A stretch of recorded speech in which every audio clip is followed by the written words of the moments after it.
So guys today we will have discussion on migration. ठीक है कि माइग्रेशन क्या होता है। एब्सोल्युटली आप लोगों को थोड़ा बहुत इसके बारे में आइडिया पहले से ही होगा। ठीक कि किसी भी व्यक्ति या फिर जो जीव जंतु होते हैं, कुछ भी आप कह सकते हो, ठीक, उसका एक जगह से दूसरे जगह जाना ही माइग्रेशन। ठीक, यहाँ पर आपको सिर्फ समझना है मतलब कि देखो, आपको कंटेंट जो होगा वो आपको गूगल पे मिल जाएगा, आजकल चैट जीपीटी है उस पर मिल जाएगा, बहुत सारा कंटेंट आपको बहुत सारी जगह से मिल जाएगा। But the thing is you have to understand what the migration is, right. तो माइग्रेशन क्या है?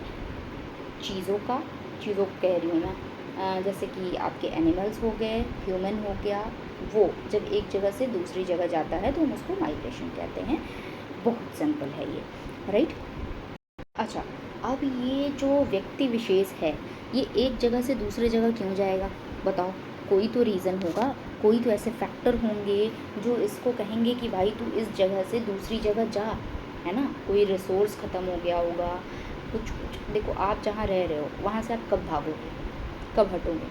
जब आपको वहाँ पर सेम चीज़ें, सेम फैसिलिटीज़ नहीं मिलेंगी जो आपको चाहिए। कल को मान लो कि वहाँ पर नहीं, ऐसा नहीं होना चाहिए, देखो बोलना नहीं चाहिए। चलो किसी थर्ड पर्सन का एग्जांपल ले लेते हैं।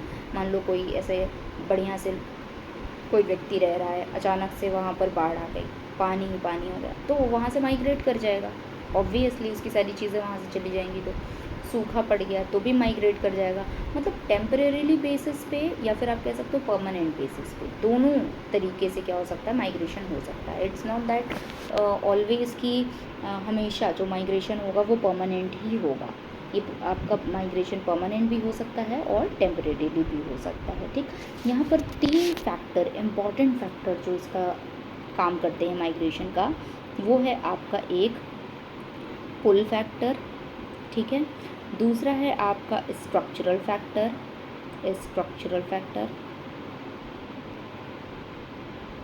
ठीक, और तीसरा है आपका पुश फैक्टर। अब इन तीनों आपको फैक्टर को अच्छे से समझना है कि ये 3 फैक्टर होते क्या हैं। ये तीनों फैक्टर में बातें ये बताई गई हैं। देखो, पुल फैक्टर में ये है कि मान लो सिटीज़ में बहुत ज़्यादा जॉब्स हैं, ठीक, शहरों में बहुत ज़्यादा जॉब हैं, ऑब्वियसली होती भी है, बहुत सारी इंडस्ट्रीज़ होते हैं और अच्छी सड़कें होती हैं, सारी चीज़ें होती हैं ना, सारी आपकी व्यवस्था आपको ज़्यादातर शहरों में देखने को मिलता है। तो बहुत अच्छा आपको जब दिख रहा है, ठीक, तो कोई लेबर है जो गांव में है वो देखेगा कि हाई डिमांड है शहरों में, तो वो क्या करेगा, शहर की ओर माइग्रेट कर जाएगा। तो ये तो शहर ने उसको बुलाया है ना, उसको पुल किया, अपनी ओर खींचा, ठीक है। तो ऐसे कुछ रिसोर्सेज थे जिसने क्या किया, लोगों को अपनी ओर खींचा, ठीक है, रिसोर्सेज थे जो अपनी ओर इसको खींचे। तो दिस इज़ पुल फैक्टर। अब स्ट्रक्चरल फैक्टर पे आते हैं। तो ऐसे स्ट्रक्चर्स, यानी कि मान लो कि अर्बन एरिया में बहुत ज़्यादा, अर्बन मतलब आपका शहर वाला एरिया, ठीक है, तो अर्बन एरिया में बहुत सारी जो बिल्डिंग्स है अच्छी अच्छी, बहुत सारी इंडस्ट्रीज़ बनी हुई हैं, बहुत सारे इंस्टीट्यूशंस बने हुए हैं, आप किसी में भी जाके काम कर सकते हो, है ना। बहुत सारे स्कूल्स बने हुए हैं, बहुत सारी फैक्ट्री लगी हुई है, कहीं पर भी जाकर आप काम कर सकते हो as compare to the rural areas में आपको इतना चीज़ें देखने को नहीं मिलेगा, राइट। वहाँ पर क्या है, आपकी बिल्डिंग्स, आपकी जो स्ट्रक्चरल चीज़ें हैं वो क्या हैं, कम है। तो स्ट्रक्चरल जो फैक्टर है वो फैक्टर होता है जो कि क्या है, जो कि आप देख रहे हो गांव में अलग तरीके से है और शहरों में अलग तरीके से, राइट। तो ये एक स्ट्रक्चरल फैक्टर है जो कि माइग्रेशन का कारण बनता है। तीसरा है आपके पास पुश फैक्टर। भाई अब उसको धक्का दिया जा रहा है जहाँ वो रह रहा है। क्यों धक्का दिया जा रहा है, क्यों उसको ऐसा फील हो रहा है? क्योंकि वहाँ पर जॉब ही नहीं है, ठीक है। आजकल सबसे बड़ी समस्या तो अनएम्प्लॉयमेंट है, राइट, जिसके लिए हम भी यहाँ पढ़ाई कर रहे हैं, वही रीज़न ही है और कोई रीज़न तो है नहीं, राइट। तो प्राइमरी रीज़न वही है, हाँ सेकेंडरी टर्शरी आपके बहुत सारे रीज़न्स हो सकते हैं ऑब्वियसली, बट यहाँ पर क्या है, पुश फैक्टर, उस बंदे के पास जॉब ही नहीं है, तो उसकी कमी की वजह से वो क्या कर रहा है, माइग्रेट कर रहा है। तो आपको आई होप कि समझ में आ गया पुल फैक्टर, स्ट्रक्चरल फैक्टर और पुश फैक्टर क्या होता है। ये जो तीनों फैक्टर हैं ये आपके BPSC 17th एग्ज़ाम में पूछे गए थे। ठीक है, कि कौन कौन सा रीज़न है माइग्रेशन का। आई होप कि इसका आंसर भी आपको मिल गया होगा। जो बहुत इंपॉर्टेंट फैक्टर हैं हम केवल उसी को कंसिडर करने जा रहे हैं, पूरी बुक नहीं पढ़ना है हमें, क्योंकि जो इंपॉर्टेंट फैक्टर हैं, जो PYQs हैं, पहले उसी को पढ़ ले, वही बहुत बड़ी बात है, right. We have not like so much time कि सब कुछ हम पढ़ सकें, ठीक है। नाउ आपको ये छोटी सी बात तो पता होगी कि कुछ लोग जो हैं वो रूरल टू अर्बन जाते हैं, और ये बहुत ज़्यादा होता है, ठीक है, बहुत ज़्यादा। गांव से लोग क्या करते हैं, अर्बन एरियाज़ में जाते हैं जॉब अपॉर्चुनिटीज़ के लिए, ऑब्वियसली। रूरल टू रूरल भी हो सकता है माइग्रेशन, राइट। गांव से गांव में ही, शहर से शहर में ही हो सकता है। आप इस शहर में रहते हो, कल आप उस शहर में रह रहे हो, आज इस गांव में रह रहे हो, कल उस गांव में रह रहे हो। इंट्रा डिस्ट्रिक्ट भी होता है, ठीक, कि आप मान लो अभी आप वाराणसी में हो, तो अभी किसी दूसरे मोहल्ले में रह रहे हो, फिर उसके बाद कुछ दिन बाद किसी दूसरी जगह पे रह रहे हो, तो ऐसा हो सकता है, ठीक है।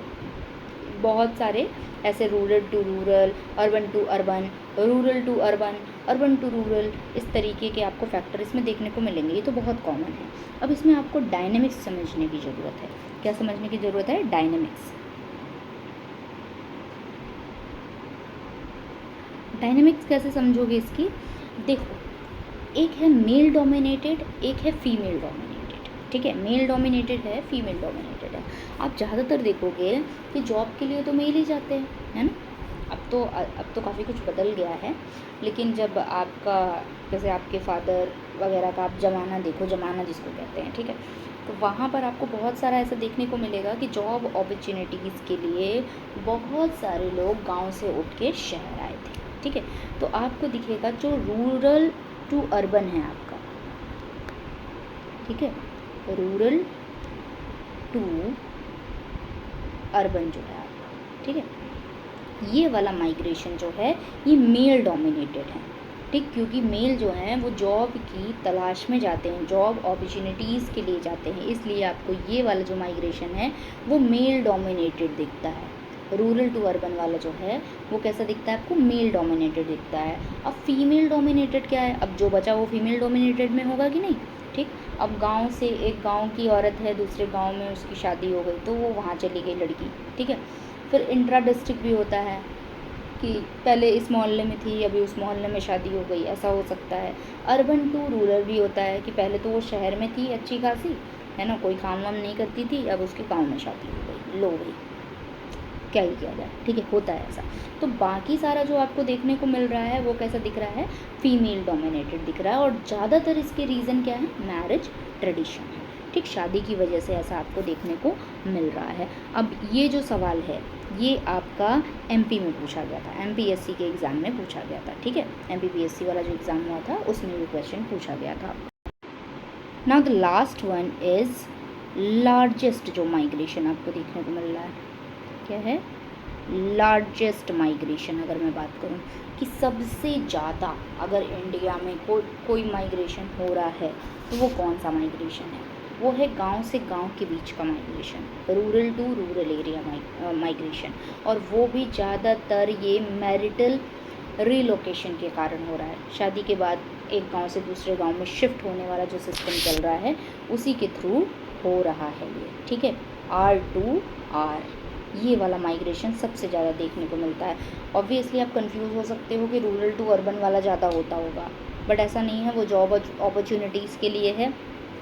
रूरल टू रूरल वाला सबसे ज़्यादा है, और ये क्वेश्चन आपका RPPSC में पूछा गया है, ठीक है, राजस्थान पब्लिक सर्विस कमीशन में ये क्वेश्चन आपका आया हुआ है। तो आई होप कि आपको ये तीनों क्वेश्चन बहुत अच्छे समझ में आ गए हों। यहाँ आपका BPSC भी था, MPSC भी था, और राजस्थान पब्लिक सर्विस कमीशन भी था, और इसमें आपको माइग्रेशन का स्ट्रक्चर बहुत अच्छे से क्लियर हो गया होगा। आई होप अगर इसमें कुछ भी पॉइंट्स अगर छूटते हैं तो will cover in our next video, right. तब तक के लिए thank you so much for watching this video. Bye bye guys.